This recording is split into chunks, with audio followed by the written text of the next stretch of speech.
ಏನು ನಿರಾಶೆನೂ ಇಲ್ಲ, ಹತಾಶೆನೂ ಇಲ್ಲ. ಅದೇನು ಫಂಡಮೆಂಟಲ್ ರೈಟು ಅಲ್ಲ. ಪ್ರತಿ MLAಗೆ ಮಂತ್ರಿಗಿರಿ ಕೊಡಬೇಕಂಥೇಳಿ ಅದೇನು ಮೂಲಭೂತ ಹಕ್ಕು ಅಲ್ಲ. ನಾನು ಅಂದ್ಕೊಂಡಿದ್ದೆ, ಯಾಕಂದರೆ ಸಿದ್ದರಾಮಯ್ಯ ಹೇಳಿದರು 3 ಸಲ ನನ್ನ ಕರೆದು ಮಂತ್ರಿ ಮಾಡ್ತೀನಿ ಅಂತ ಹೇಳಿದರು, ಮತ್ತು ಬಹಿರಂಗ ಸಭೆಯಲ್ಲಿ ಕೂಡ 3 ಸಲ ಹೇಳಿದರು. ನಾನು ಸಮಾನ ಮನಸ್ಕರಾಗಿ ನಾವೆಲ್ಲ ಬೆಳೆದಿದ್ದೇವೆ, ಒಂದೇ ಸಲ ರಾಜಕಾರಣಕ್ಕೆ ಬಂದಿದ್ದೇವೆ. ನಾನು ಮುಖ್ಯಮಂತ್ರಿ ಆದೆ, 2 ಸಲ ಆದೆ, ಇವನಿಗೆ ಅವಕಾಶ ಸಿಕ್ಕಿಲ್ಲ, ಮುಂದೆ ನಾನು ಅವಕಾಶ ಮಾಡಿಕೊಡ್ತೀನಿ ಅನ್ನೋಂಥ ಮಾತನ್ನು ಹೇಳಿದರು. ಅದು ಆಗಿಲ್ಲ.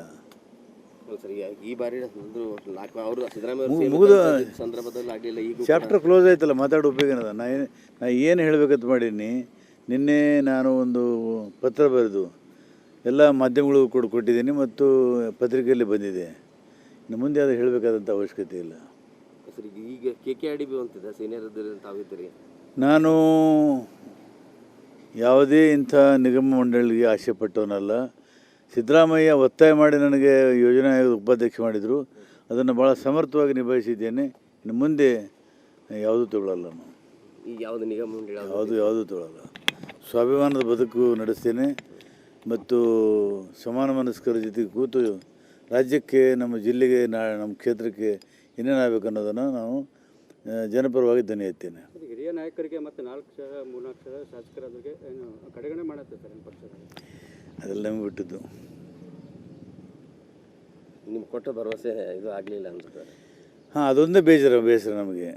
ಸಿದ್ದರಾಮಯ್ಯನವ್ರ ಮೇಲೆ ನಾನು ಸಂಪೂರ್ಣ ನಂಬಿಕೆ ಇಟ್ಟಿದ್ದೆ ಮಾಡ್ತಾರೆ ಅಂಥೇಳಿ. ಆಗಿಲ್ಲ, ಕಾರಣ ಗೊತ್ತಿಲ್ಲ. ತಮಗೇನಾದರೂ ಮಾತಾಡಿದ್ರೆ ಸರ್, CM ಆಗಲಿ ಮಾಜಿ CM ಅವರು?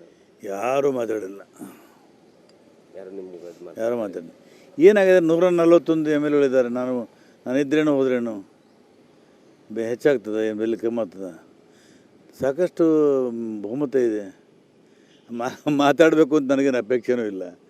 ನಾನು VP ಸಿಂಗ್ ಜೊತೆಗೆ, ಚಂದ್ರಶೇಖರ್ ಜೊತೆಗೆ, ದಂಡವತಿ ಜೊತೆಗೆ, ನಾನು ಜಾರ್ಜ್ ಜೊತೆಗೆ ಇದ್ದು ಕೆಲಸ ಮಾಡಿದವನು. ಗಂಟೆಗಟ್ಟಲೆ ಅವ್ರ ಜೊತೆಗೆ ಮಾತಾಡ್ತಾಯಿದ್ದೆ. ಇಲ್ಲಿ ಯಾರೋ ಜೊತೆಗೆ ಮಾತಾಡಿಲ್ಲ. ಸಿದ್ದರಾಮಯ್ಯ ಸಾಹೇಬರು ಸಾಕಷ್ಟು ಆಪ್ತ ಸರ್. ಈಗ ಅವರು ಒಂದು ಇದು ನಡೆದಿಲ್ಲ, DKC ಗೌರ್ಮೆಂಟ್ ಅಂತ.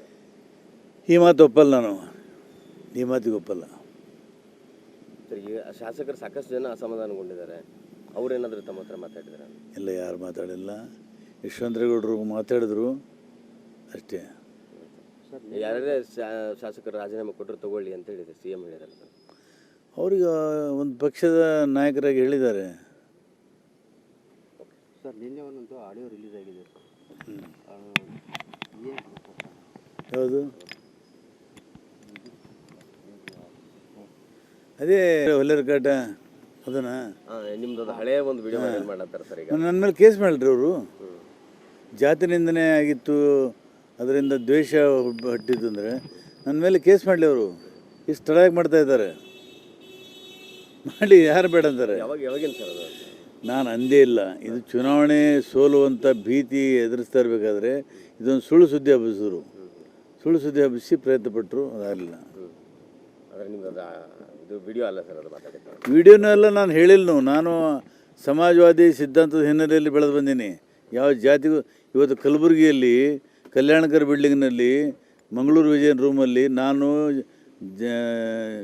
DG ಸಾಗರು, ಬಸವಣ್ಣ ಸಿಂಗೆ, ಸುಳ್ಳದು ಇವರೆಲ್ಲನೂ ಸೇರಿ ದಲಿತ ಸಂಘರ್ಷ ಸಮಿತಿ ಕಟ್ಟಿದವ. ನಾನು ಅದು ಪಾತ್ರ ಇದೆ. DSS ಕಟ್ಟುವಲ್ಲಿ ನಾನು ದಲಿತ ವಿರೋಧಿ ಆಗಲಿಕ್ಕೆ ಸಾಧ್ಯ ಇದೆಯಾ? ಬಸವಣ್ಣನ ಭಕ್ತನಾಗಿ ನಾನು ದಲಿತ ವಿರೋಧಿ ಆಗಲಿಕ್ಕೆ ಸಾಧ್ಯ ಇದೆಯಾ? ಗಾಂಧಿ ಭಕ್ತನಾಗಿ ನಾನು ದಲಿತ ವಿರೋಧಿ ಆಗಲಿಕ್ಕೆ ಸಾಧ್ಯ ಇದೆಯಾ? ಇದೆಲ್ಲ ಅವರು ತಂತ್ರಗಾರಿಕೆ ಮಾಡ್ತಾರೆ, ಮಾಡಲಿ. ಈಗ ಶಾಸಕ ಸ್ಥಾನಕ್ಕೆ ರಾಜೀನಾಮೆ ಕೊಡ್ತಾರೆ BR ಪಾಟೀಲ್ ಸಾಹೇಬರು ಅಂತ ಸುಳ್ಳು ಸುದ್ದಿ. ನೋಡಿ, ಶಾಸಕ ಸ್ಥಾನಕ್ಕೆ ರಾಜೀನಾಮೆ ನಾನು ಜನ ನನಗೆ ಆಯ್ಕೆ ಮಾಡಿ ಕಳಿಸಿದ್ದಾರೆ. ನನ್ನ ಪ್ರಭುಗಳು ಅವರು, ಮಾಲೀಕರವರು. ಅವರು ಸೇವೆ ಮಾಡೋದಕ್ಕೆ ಅವಕಾಶ ಇದೆ. ಇನ್ನೂ 1.5-2 ವರ್ಷದಲ್ಲಿ ಏನು ಸಾಧ್ಯತೆ ಮಾಡೋಕ್ಕೆ ನಾನು ಪ್ರಯತ್ನ ಪಡ್ತೀನಿ.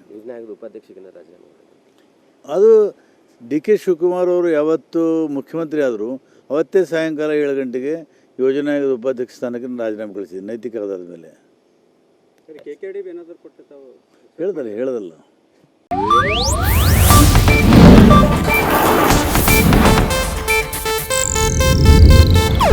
ಇದು ಏಷ್ಯಾನೆಟ್ ನ್ಯೂಸ್ ನೆಟ್ವರ್ಕ್ ಪ್ರಸ್ತುತಿ.